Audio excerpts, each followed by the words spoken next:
Back now at 8:42 with a special network-wide series, Your Stories, Our Stories. This morning, what it is like to grow up multiracial in America. There are 25% more mixed-race Americans than a decade ago. People ask me, like, what are you?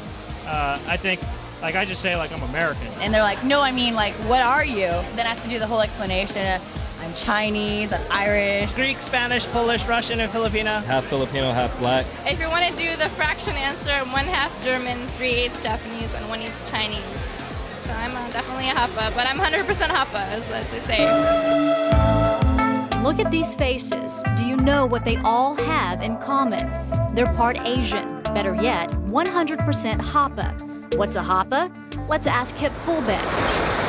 He's had to answer that question all his life. This California surfer knows the meaning of Hapa. It's a Hawaiian slang term for people of mixed racial heritage with partial roots in Asian and/or Pacific Islander ancestry.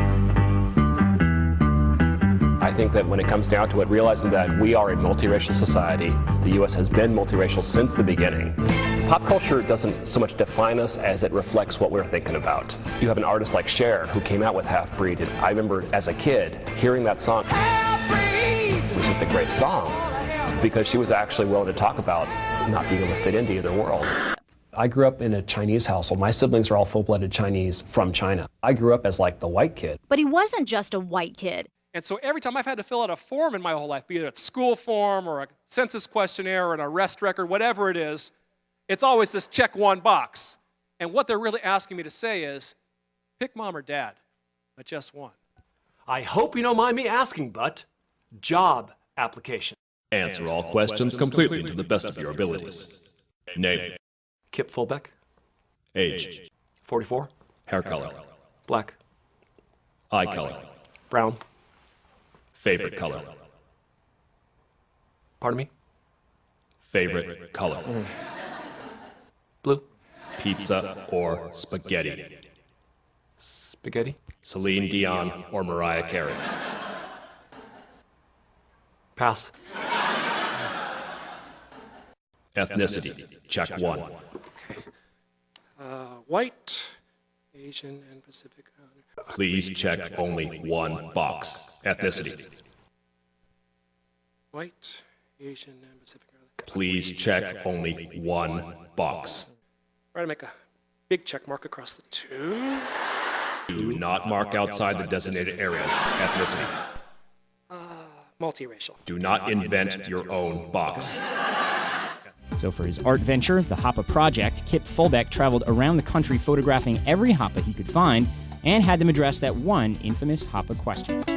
The more than 1,100 people photographed, 116 made it into the resulting book.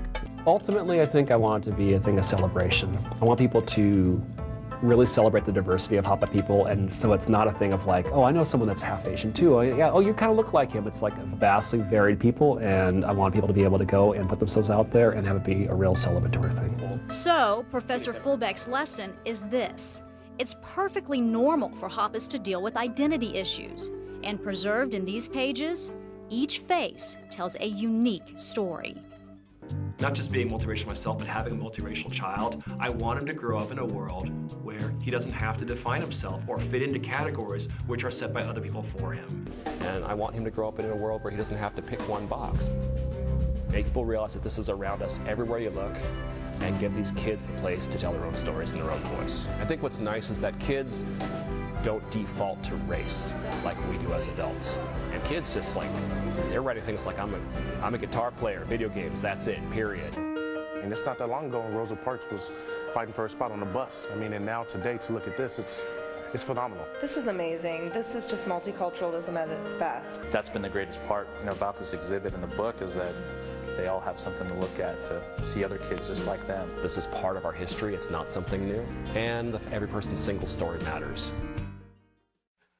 I want a world where we no longer judge a person by the color of their skin, the length of their hair, the shape of their body, or the money in their pocketbook. A world where Ricky Martin can stay Ricky Morales. Erykah Badu can stay Erykah Wright. Jon Stewart can stay John Leibowitz. Dean Cain can stay Dean Tanaka. And Martin Sheen can stay Ramon Estevez. I want a world where Taco Bell, man, they got to use an asterisk when they dare call themselves Mexican food. I want a world where poachers get shot by the animals.